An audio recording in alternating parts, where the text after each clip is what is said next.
back. While Why the do you look so Bucks are the depressed? defending champs, and the Nets always stay in the head. How long have you been there? I've always been here. I don't know, man. I just feel like nothing's really ever gonna change in my life. I don't know.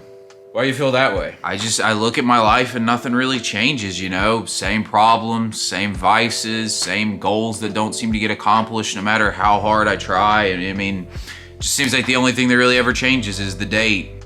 What hasn't changed? Dude, everything. Like, the results seem to not matter no matter what strategy I try and use, you know? I try this strategy to make money, doesn't matter. I try that strategy to make money, doesn't matter. Same result. Listen to this dating guru, listen to that dating guru. It just doesn't matter because I always get the same results. I try to break a bad habit, start a good, positive one. I always wind up back in that same familiar place. Well, you let your past run you, that's why. Dude, I don't know about that. I mean, I'm always focused on my goals, focused on the future, but it just never seems to materialize. Like, I really don't ever focus on the past. What you just said was a past statement. You just said, it never seems to materialize for me. That's you using the past to tell you what your life is like now and into the future. I mean, that's true, I guess, but I'm just, like, stating a fact, you know? I mean, how can you expect change if you're going to let the past tell you what your life is like? I mean, that's so obvious to see. And you talk about how hard you're having to try to make something happen and it won't happen. That's just, again, another sign that you're using the past to tell you what your life is like. How does that work? The feeling of something being hard and requiring lots of effort is a feeling of inner resistance, and inner resistance comes from your past. If you were living in the present and you had true mastery of your intention and you knew what it was that you wanted, there would be no inner resistance. You would just be in the moment, living with what was happening and making things happen. There's a difference between something being a challenge and something being hard and requiring so much effort and that struggle and friction. Think about somebody maybe who wants to make a great album, but they're dealing with a lot of self-doubt, they're dealing with fear, they're dealing with such a craving need to make it happen that they can't actually just enjoy the moment. And then you think of somebody like Paul McCartney or Jay-Z who shows up to create this great album and they're not facing any of that. And so it's such this easy, effortless process to create a masterpiece because they're not fighting themselves the whole time. They're just present with the process. Well, I mean, isn't it just natural to let the past tell you how your future's gonna be? I mean, if you want your future to be the same as your past, I guess it's not the worst idea you could do, but even still, time changes, and what worked for you in the past isn't gonna work for you in the future. Like you mentioned, the only thing that changes is the date. Well, that's the point, right? Like something that might have worked in the past doesn't work in the future.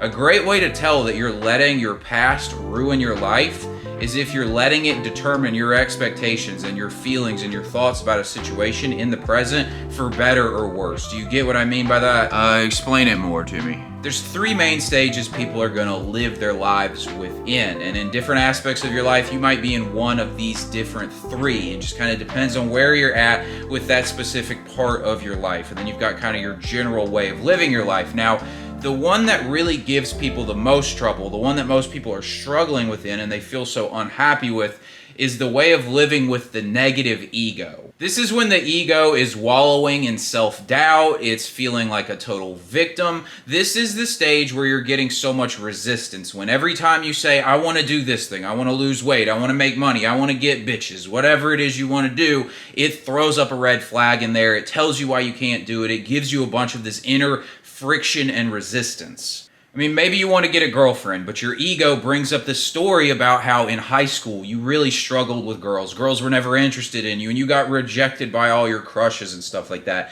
And you immediately feel this like pain within your chest. If you even dare to state out loud that you would like to have a girlfriend, you might say, you know what, I'm going to get a girlfriend. And immediately you get that pain within you and the story comes up and it just brings up so much friction and resistance. And if you even try to move forward and actually make a change, you're going to find that you're just running into roadblocks constantly because you're fighting yourself within. So then what you do is you try really, really hard to get this girlfriend. You try so hard, but trying hard doesn't really work because your past is still calling the shots in this situation. So you're basically spending all your energy fighting against yourself and fighting that past that's trying to call the shots for your life.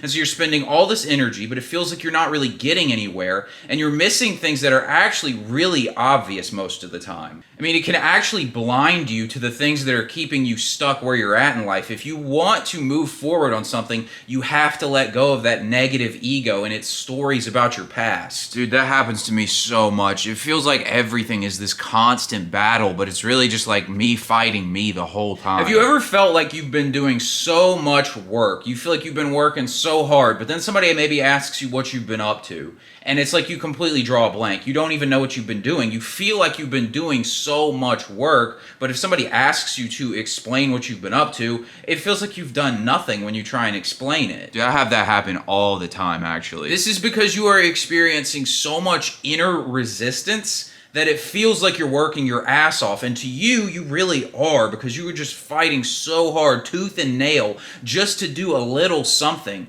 But from the outside looking in, it looks like you're not doing shit because they can't see the inner battle going on. Once you can actually let go of this past negative bullshit story, you're going to find that you can move forward with so much less effort, and you can actually get a lot done. All right, so what are the other two stages? So the second stage is the positive ego. So with the negative ego, the ego is telling you this story from your past that really hampers you and makes you feel self-doubt, unworthy, negative feelings basically. It makes you not believe that you can have what it is you want in your life. The positive ego basically has a positive reference experience from the past that it uses to basically tell you that you can accomplish something. So we used the girlfriend example in the past one.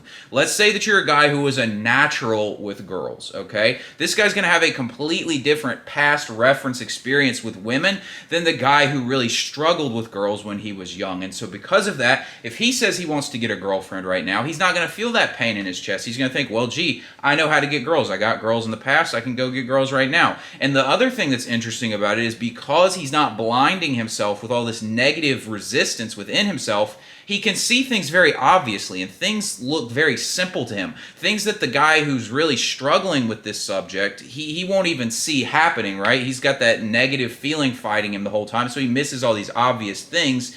So he's blind to the things that the guy who's a natural can just see so obviously. So that sounds like where you want to be, right? Not quite. It's definitely better than the negative ego, but it has a really big flaw in it as well. And what's that? So this is the story of the artist whose debut album is great, but he can never live up to that album ever again. It's the same reason why sequels are never as good as the original. You know, National Treasure 2 is the exact same movie as National Treasure 1. It's just nowhere near as good because we've seen the story before. See, what happens is if you've got this positive ego, basically you stick with the formula that worked and you never evolve over time because, again, you're living in the past rather than living in the present, and things are going to change over time. And what happens is what was once a positive experience for you, because things change and you don't keep up with them, it now becomes a negative experience, and that positive ego becomes a negative ego. And you go from feeling confident based on your past to feeling negative and doubting yourself based on your past. The flaw in the positive ego is that you are still putting your confidence and trust in a past experience rather than putting it in yourself right here and now.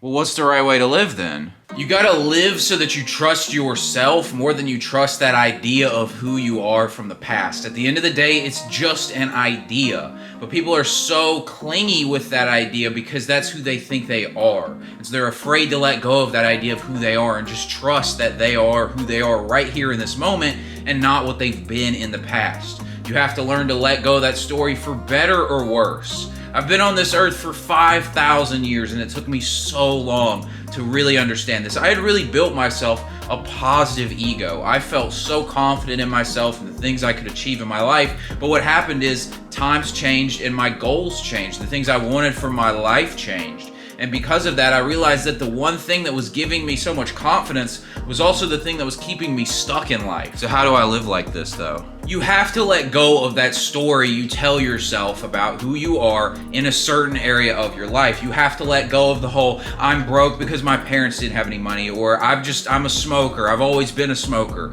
We've got all these negative stories we tell ourselves about who we are, or we've got positive stories even that we tell ourselves about who we are, and you just have to let all of it go. Yet the crazy thing is, most people will cling tooth and nail to these stories they tell themselves about who they are, even if they claim they don't like what the stories imply and they don't like the experience they're having in life, because it's what they're used to and it's who they see themselves as being. So something might be completely destroying their life, but they refuse to let go of it. And the crazy thing about this is, if you live in the present without being attached to the past and calling that who you are, things can happen so easily because there's not a part of you that's fighting against what it is you want to have happen in your life. I've watched this happen with you. I remember when you were a nicotine addict and you were always trying to stop smoking, and then one day you figured out how to do it. And I know the story, but I want you to tell the people at home, how was it that you figured out to stop being addicted to nicotine? So I'd been telling myself for a long time that I was gonna stop using nicotine. I always vaped, and I would be like, you know what, I'm gonna quit doing nicotine, I'm gonna quit vaping, whatever.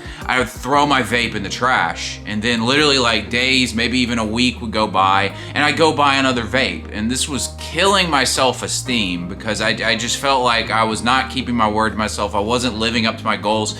And one day I kind of just had enough of it. And I remember just thinking like, fuck it. I'm just not this guy. Like, this is not who I am. I don't vape. I'm not addicted to nicotine. I don't need this. And I tossed the vape in the trash, and I never needed one again. And I never felt addicted ever again. It's like that compulsive cravingness was gone. So what happened there basically was that you found that the pain of continuing on with what you were doing, which was using the vape, being addicted to nicotine, the shame you were feeling from that pain increased beyond the pain of having to let go of that identity that you were holding as the person who did this thing. Even if you didn't like that part of your identity, it was still something you identified with, but you had to learn to let that go. So the pain got so high that you let that go and decided, I'm gonna move in a different direction. You went from saying, I'm trying to stop smoking, to I just don't smoke. And it went from something where when you say I'm trying to do something, you're basically saying this isn't who I am, I'm fighting against who I am to be a new person. You went from that to being the person who says,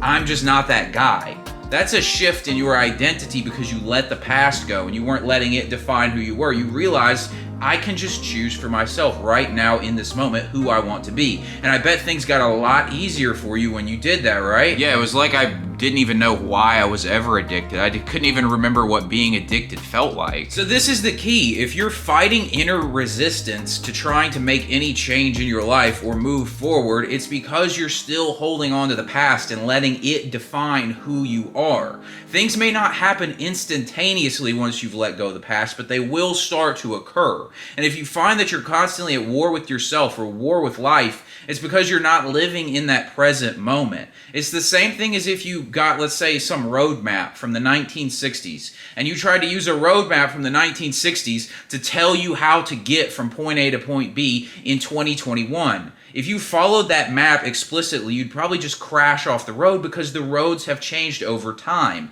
You have to stay up to date and stay in the present moment. And this is why you have to let go of that story of the past, whether it be for good or for bad, because in the end, you need to live in the present moment. And when you do that, you can decide to be whoever you want, and change will start to happen naturally because you're not fighting against what you see yourself being from the past.